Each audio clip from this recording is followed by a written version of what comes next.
All right, this last one is all about self-esteem, self-worth, and mindset. And this is just so important to me. It's kind of like the driving force behind everything that the freedom education movement is all about. It's all about the self-esteem, self-worth, and mindset of these kids. I absolutely believe that academics don't and won't matter if a kid doesn't believe in who they are or if they don't have a goal or vision for the future.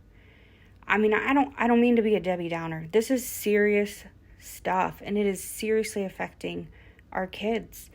There are so many things like the growth mindset versus the victim mentality that I wish I would have learned or figured out as a kid or as a teenager or young adult. Because for all of us, some pain and trauma is inevitable. It is. We're going to face things in our life that are hard and hurt. But waiting until we're adults to learn those skills to deal and heal, it's not working. And that doesn't have to be the norm. It's been the norm. It doesn't have to be the norm. The mental health crisis with our students and our young people is spiraling out of control.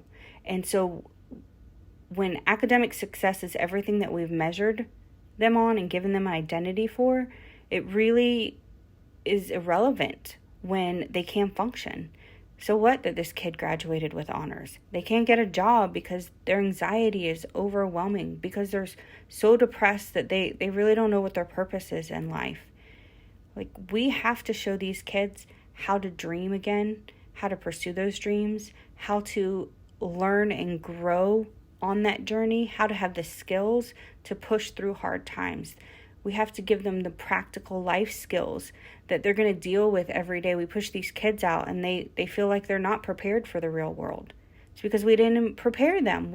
Maybe we exposed them to that information, but it didn't stick because they didn't make the connection that information was important, that information was going to impact their future. We can provide those connections and show them and teach them and make sure that they're getting that, and make sure that their identity isn't connected solely to their academic success or failures, that they can succeed in life in a lot of different ways besides that. It's so, so important. I'll never stop harping on this.